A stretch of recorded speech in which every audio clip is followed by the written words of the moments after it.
Rudra classes के online platform पे आपका हार्दिक स्वागत है। चलिए आज की क्लास को हम स्टार्ट करते हैं। आज की क्लास उन सभी कंपटीशन एग्ज़ाम देने वाले विद्यार्थियों के लिए और कक्षा 10 के बोर्ड एग्ज़ाम देने वाले विद्यार्थियों के लिए महत्वपूर्ण रहने वाली है। तो चलिए आज की क्लास को स्टार्ट करते हैं। एक बार आप क्लास को सभी बच्चों को शेयर कर दीजिए और फिर मज़े से देखिए आप क्लास। इसमें मैं सेलेक्टेड क्वेश्चन लेके आया हूँ जो कि परीक्षा की दृष्टि से महत्वपूर्ण है और परीक्षा में 100% पूछे जा सकते हैं। पहला प्रश्न है, यदि कोशिकाओं की सतह को फैला दिया जाए तो यह लगभग कितना क्षेत्र ढक लेती हैं। यानी कि अपने अंदर जो फेफड़े होते हैं, फेफड़ों के अंदर जो कोशिकाएं होती हैं, उन कोशिकाओं की अगर हम सतह को फैला दें तो कितना क्षेत्रफल लगभग वो कवर कर लेगी। तो इसका राइट आंसर बनेगा ऑप्शन नंबर से 80 वर्ग मीटर, यानी कि इतना बड़ा क्षेत्रफल वो घेर लेगी। जबकि बहुत छोटी छोटी वो कोशिकाएं होती हैं, लेकिन क्योंकि वो बहुत बड़ी संख्या में होती हैं इस वजह से वो 80 वर्ग मीटर का क्षेत्रफल घेर लेगी। तो इसका सही आंसर हो जाएगा ऑप्शन नंबर से 80 वर्ग मीटर। चलिए अगले क्वेश्चन पे चलते हैं। अगला क्वेश्चन है, दो तंत्रिकाओं के मध्य खाली स्थान को हम क्या कहते हैं। तो तंत्रिका तंत्र में बहुत सारी तंत्रिकाएं आपस में जुड़ी हुई रहती हैं, आगे पीछे पूरी एक लाइन बनाई रहती हैं। तो जब दो तंत्रिकाओं के बीच में जब जुड़ाव होता है तो उस जुड़ाव वाले स्थान को हम सिनेप्स कहते हैं। क्या कहते हैं? सिनेप्स। तो ऑप्शन नंबर ए सही हो जाएगा। अगला प्रश्न है, भूख से संबंधित केंद्र स्थित होता है। भूख से संबंधित केंद्र कहाँ पर स्थित होता है? तो अपने मस्तिष्क में भूख से, प्यार से, घृणा से संबंधित जो केंद्र होते हैं वो अग्र मस्तिष्क में उपस्थित होते हैं। अग्र मस्तिष्क के अंदर भी एक भाग होता है प्रमस्तिष्क। अग्र मस्तिष्क के अंदर भी एक भाग होता है प्रमस्तिष्क, तो वहां पे ये उपस्थित रहता है। तो इस प्रकार से इसका सही उत्तर जो बनेगा वो बनेगा ऑप्शन नंबर ब, अग्र मस्तिष्क में।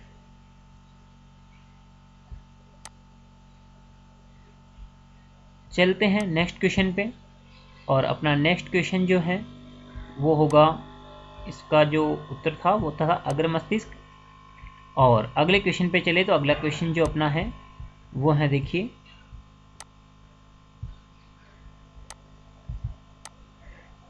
प्रत्येक लक्षण हेतु प्रत्येक संतति में कितने विकल्प होते हैं।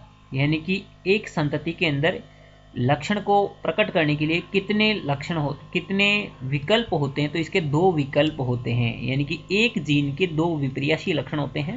तो वो आपको ये पूछ रहा था कि एक जीन के कितने विपर्यासी लक्षण होते हैं या एक लक्षण के कितने विपर्यासी रूप होते हैं। तो वो दो होते हैं। तो ऑप्शन नंबर सही हो जाएगा इसका।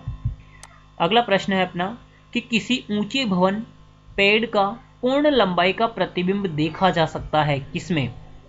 तो देखिए यहाँ पे उत्तल दर्पण के अंदर ये पूर्ण लंबाई का प्रतिबिंब देखा जा सकता है, चाहे भवन या पेड़ कितना ही ऊंचाई का हो, क्योंकि उत्तल दर्पण जो है वो हमेशा सीधा, छोटा और आभासी प्रतिबिंब बनाता है। इस वजह से, क्योंकि ये छोटा प्रतिबिंब बनाता है, इसी वजह से हम उत्तल दर्पण से उसका पूरा प्रतिबिंब देख सकते हैं। और इसी वजह से उत्तल दर्पण का उपयोग हम गाड़ी जो वाहन होते हैं उनके साइड ग्लास, पार्श्व का पीछे का दृश्य जो देखते हैं उसके लिए करते हैं साइड ग्लास के रूप में। चलते हैं अगले प्रश्न के रूप में, और अगला प्रश्न जो है वो होगा अपना, नेत्रों का एक युगल कॉर्निया अंधता से पीड़ित कितने व्यक्तियों को दृष्टि प्रदान कर सकता है। बहुत अच्छा प्रश्न है ये, लेकिन ये आपको कंफ्यूज कर सकता है कि देखो नेत्रों का एक युगल है, यानी एक जोड़ी नेत्र है, यानी कि दो नेत्र हैं, दो आई है नेत्र हैं। अब दो नेत्र से आप कितने कॉर्निया अंधता से पीड़ित पेशेंट की इलाज कर सकते हो और उनको दिखा सकते हो दुनिया। तो देखिए, हम अगर सीधा सा देखें तो क्योंकि दो नेत्र हैं तो एक एक नेत्र से कॉर्निया निकाल करके दो व्यक्तियों के लगा सकते हैं। ठीक है, तो इसका आंसर सीधा सीधा तो वैसे दो बन जाएगा, लेकिन कोई ऐसे सोच ले कि सर दोनों आंखें हम तो एक ही पेशेंट के लगा दें, एक ही पीड़ित के लगा दें, तो क्या होगा। अच्छा, इसका आंसर वैसे तो चार भी बन सकता है, क्योंकि ये जो कॉर्निया है ये क्या है, परतों के रूप में होती हैं, बहुत सारी परतें होती हैं। तो यहाँ से दो नेत्रों से जब हम कॉर्निया निकालेंगे तो उनकी और परतें बना लेंगे हम, 2 से 4 परतें अलग हो जाएगी। तो वो 4 व्यक्तियों को भी नेत्र लगाए जा सकते हैं कॉर्निया की, लेकिन यहाँ पे जनरली 2 आंसर ठीक रहेगा। तो चलिए नेक्स्ट प्रश्न पे चलते हैं। नेक्स्ट प्रश्न है, यदि किसी चालक तार के दोनों सिरों के बीच विभवांतर 1 वोल्ट है तथा उसमें 1 एम्पीयर की विद्युत धारा प्रवाहित हो रही है, तब उस चालक का प्रतिरोध R होता है, यानी कि कितना होता है। तो देखिए जब विभवांतर 1 है और उसमें विद्युत धारा भी 1 जा रही है तो ओम भी 1 होगा, प्रतिरोध भी कितना होगा, 1 ओम होगा। क्योंकि आपको ये सूत्र पता होगा, ओम का नियम जो है V बराबर IR होता है। तो R पता करोगे तो ये हो जाएगा V बटा I। तो V का मान 1, I का मान भी 1, तो 1 में 1 का भाग लगाओगे तो कितना आ जाएगा, 1 ओम आ जाएगा। तो इस प्रकार से इसका आंसर 1 ओम सही है। अगला प्रश्न है, किसी प्रतिरोधक में क्षयित अथवा उपयुक्त ऊर्जा को व्यक्त किया जाता है। देखिए किसी भी प्रतिरोधक में या कोई भी उपकरण हो सकता है वहाँ पे, तो कितनी ऊर्जा वो खर्च करता है, इस बात को हम व्यक्त कर सकते हैं। ऑप्शन नंबर 6 यहाँ पे W लिख रखा है। W का मतलब कार्य, क्योंकि वो उपकरण जो कार्य करेगा तो जितनी ऊर्जा लेगा उतना ही कार्य करेगा। तो इस वजह से यहाँ पे ऊर्जा और कार्य हमेशा बराबर होंगे, तो इसलिए यहाँ पे 6 ऑप्शन सही रहेगा। और 6 ऑप्शन क्या कह रहा है कि W यानी कि कार्य कितना होगा, जितनी ऊर्जा होगी, और वो होगा VIT, जितना उसमें विभवांतर जा रहा है, I विद्युत धारा जितनी जा रही है और जितने टाइम तक जा रही है, इन तीनों को मल्टीप्लाई कर देंगे, गुणा कर देंगे, तो जो गुणनफल आएगा वो उतनी ऊर्जा खर्च कर देगा, उतना कार्य वो कर देगा। तो इस प्रकार से इसका ऑप्शन नंबर 6 सही है। अगला प्रश्न है, घर के बिजली के तारों पर किसका परत चढ़ाई जाती है। तो घर के जो बिजली के तार होते हैं उनके ऊपर हम प्लास्टिक की परत चढ़ाते हैं, और वो प्लास्टिक जनरली PVC होता है, पॉलीवाइनिल क्लोराइड होता है, PVC पॉलीवाइनिल क्लोराइड। चलिए अगले प्रश्न पे चलते हैं, और अगला प्रश्न है अपना CH3COOC2H5 NaOH।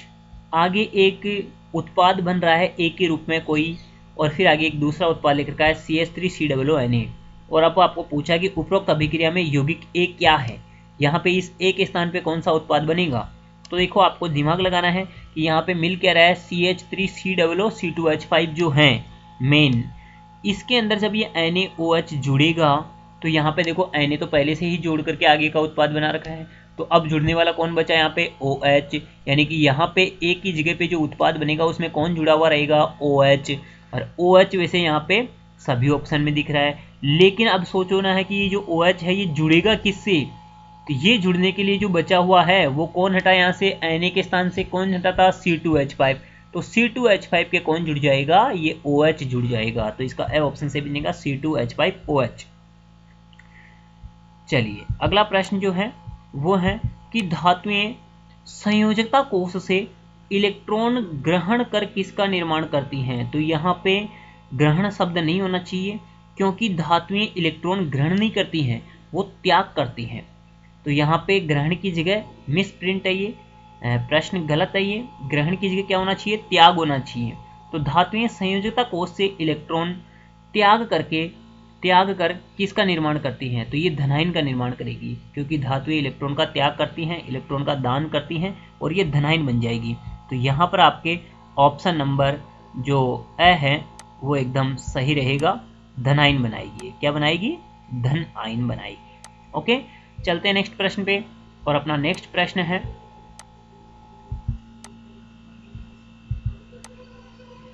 अपना अगला नेक्स्ट प्रश्न जो है, अच्छा देखिए, अगर आप इसी प्रश्न के अंदर यहाँ पे अधातुएं होता और वो इलेक्ट्रॉन ग्रहण करती हैं अधातुएं, तो यहाँ पे जरूर ऋणायन बन जाता। अगर यहाँ पे अधातुएं होता और यहाँ पे ग्रहण ही रहता तो यहाँ पे ऋणायन उत्तर से हो जाता, लेकिन क्योंकि यहाँ पे धातुएं हैं तो यहाँ पे त्याग आना चाहिए, और त्याग करेगी धातुएं तो धनायन बनेगी। जैसे आप उदाहरण देख लो कोई सी भी धातु का, जैसे कि सोडियम धनायन बनाती है Na+, कैल्शियम Ca+2 होती है, आयरन Fe+2 या +3 होता है, तो ये हमेशा धनायन ही बनाएगी, इसलिए यहाँ पे ग्रहण नहीं होना चाहिए, त्याग है।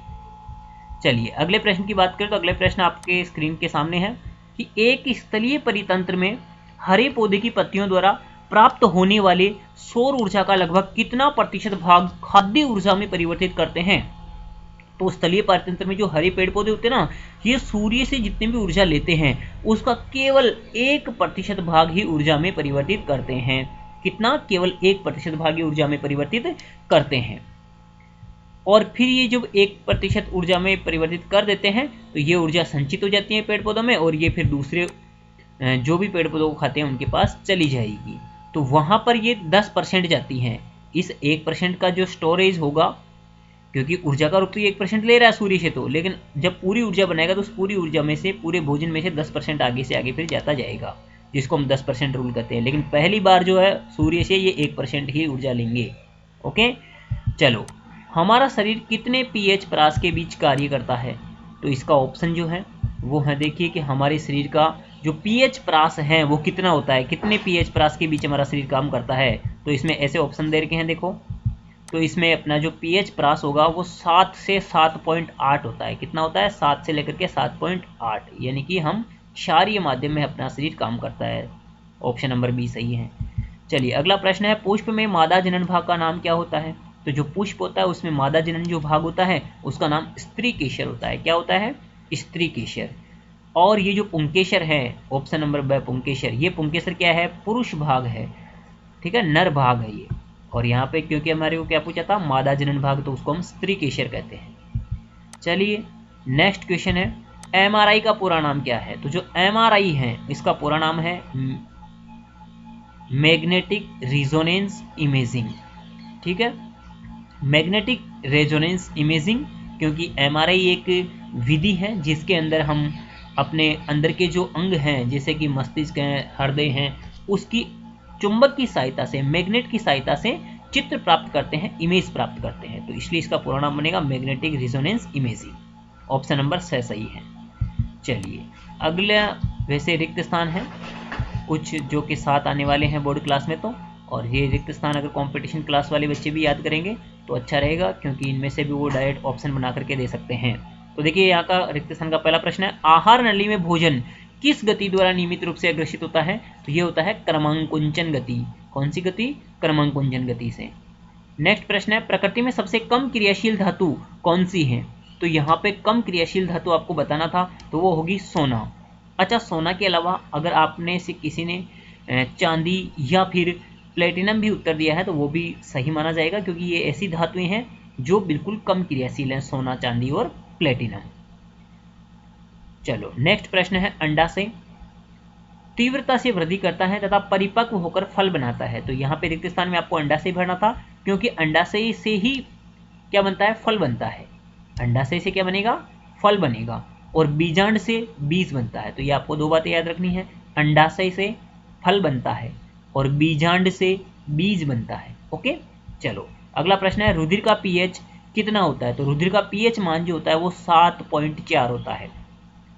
जल के कुहासे में जल की सूक्ष्म बूंदें प्रकाश का क्या कर देती हैं? तो जल का जो कुहासा होता है उसके अंदर जल की जो सूक्ष्म बूंदें होती हैं वो प्रकाश का प्रकीर्णन कर देती हैं, और वहां पे हमारे को 7 कलर दिखाई देते हैं। इसी वजह से वहां पे क्या बनने लग जाएगा, जैसे इंद्रधनुष बनने की घटना जो होती है वो भी इसी आधार पर होती है।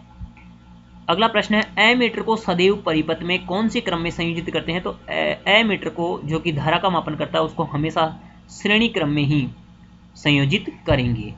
और लास्ट प्रश्न है, ताप, वर्षा, वायु, मृदा और खनिज कौन से घटक हैं? तो ये पारितंत्र के अजैव घटक है। कौन से घटक हैं?